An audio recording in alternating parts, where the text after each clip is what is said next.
तो आज हम लोग बात करेंगे क्रिप्टोकोकस न्यूफॉर्मेंस की।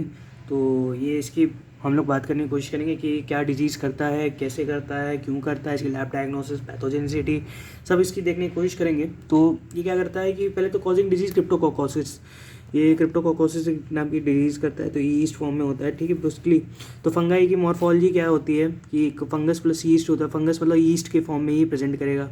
स्पीशीज़ क्या होती है, क्रिप्टोकोकस न्यूफॉर्मेंस एडी और क्रिप्टोकोकस गैटाई होती है, बीसी होती है। और इसके सेरोटाइप कौन कौन से होंगे, serotype A B C D हो सकते हैं, कैप्सुलेटेड ही हो सकता है, अपॉर्चुनिस्टिक माइकोसिस करा सकता है ये। और ये अपॉर्चुनिस्टिक माइकोसिस करा सकता है आपका क्रिप्टोकोकोसिस।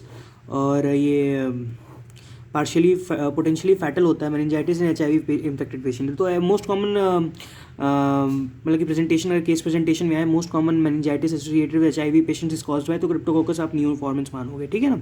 पोटेंशियली फैटल मेनिंजाइटिस इन HIV इन्फेक्टेड पेशेंट्स में होता है। पैथोजेनिसिटी अगर इसकी हम लोग देखने की कोशिश करेंगे तो एक इन्फेक्शन जो है acquired from by inhalation of aerosolised form of Cryptococcus.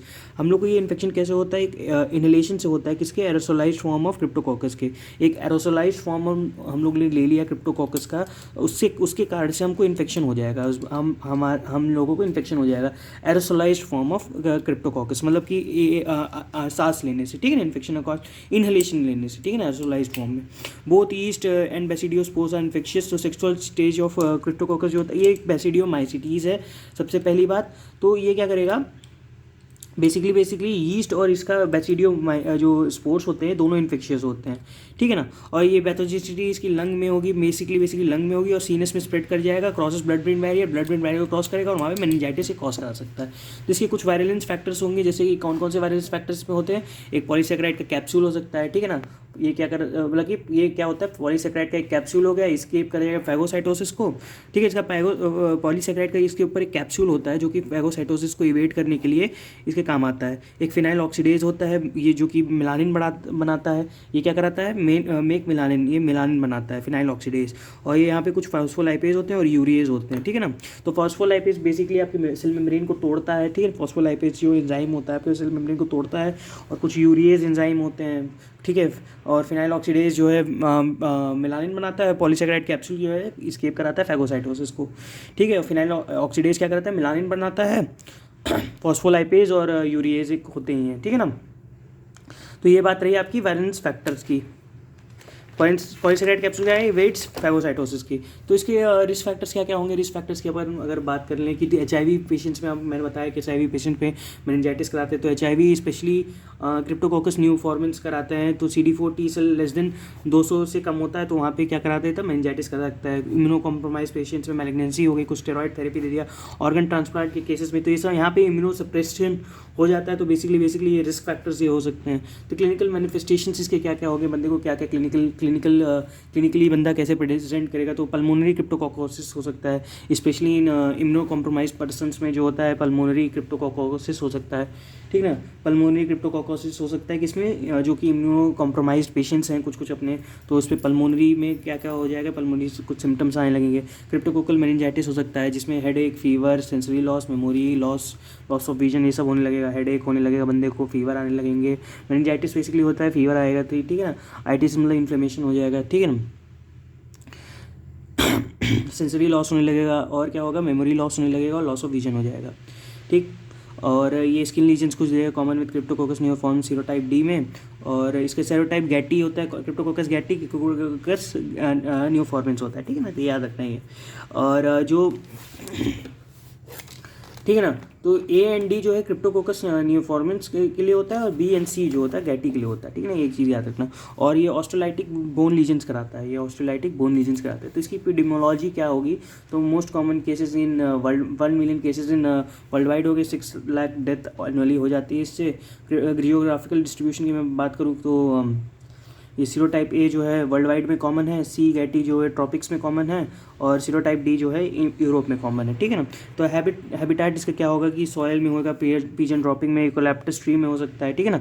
तो पीजन ड्रॉपिक्स पे भी हो सकता है, ये आपका सॉयल में हो सकता है, या फिर ये आपका यूकलिप्टस जो एक ट्री होती है तो उसमें भी पाया जा सकता है, ठीक है ना। तो पीजन ड्रॉपिंग की हम लोग ने बात कहाँ से की थी, पीजन ड्रॉपिंग की भी बात हमने की थी कहाँ पे, आपके स्पोरोथ्रिक्स वाले में, प्रोथिक शिंकी के बारे में शायद से बात की थी हमने, क्या आई एम सॉरी, ठीक ठीक ठीक ठीक, एक मिनट ज़रा सा।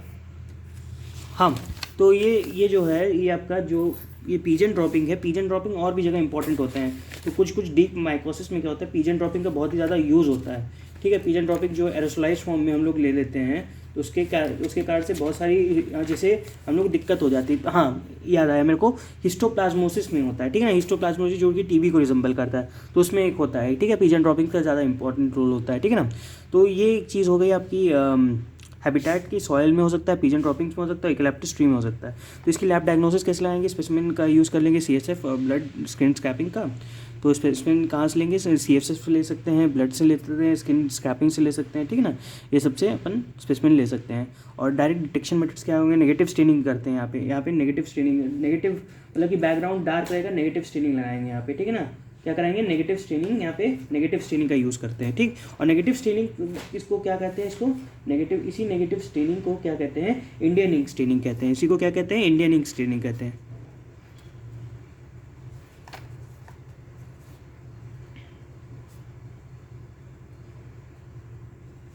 इसी नेगेटिव स्टेनिंग को क्या कहते हैं, इंडियन इंक स्टेनिंग कहते हैं, ठीक है ना। ये डेमोन्स्ट्रेट करता है कैप्सूल को। तो नेक्स्ट हम लोग बात करेंगे, हाँ, तो ये है मॉडिफाइड इंडियन इंक स्टेन हो गया। ऐड 2% मर्क्यूरोक्लोरीन डाल देंगे, तो उसमें हो जाएगा। नाइग्रोसिन स्टेन हो सकता है ब्लैक बैकग्राउंड पे। Capsule will be clear space, मतलब कि कैप्सूल जो है क्लियर स्पेस के साथ प्रेजेंट करेगा नाइग्रोसिन स्टेन के साथ। तो ग्राम स्टेनिंग में पॉजिटिव होगा, राउंड बडिंग ईस्ट सेल हो जाएंगे। तो सबसे स्टार्टिंग में ऐसे दिखाया था, ये ऐसे करके राउंड बडिंग ईस्ट सेल होंगे। अदर स्टेन है म्यूसिरामाइन स्टेन, जो कि सिल्वॉल को करेगा, मैसन फॉन्टेना स्टेन मेलानिन को, और एल्सीशियन ब्लू करेगा कैप्सूल को। तो ठीक है ना, तो ये सब काम कराएगा। तो फिनाइल ऑक्सीडेज यहाँ, जो कि वैलेंस फैक्टर में अगर आपने पढ़ा होगा, फिनाइल ऑक्सीडेज क्या कराता था, मेलानिन का प्रोडक्शन कराता था। तो इसी कारण से यहाँ पे हम लोग मैसन फॉन्टेना स्टेन भी लगाएंगे, जो कि मेलानिन को डिटेक्ट करता है, ठीक। एंटीजन डिटेक्शन कैसे करेंगे, इसका लैटेक्स एग्लूटिनेशन टेस्ट लगा देंगे।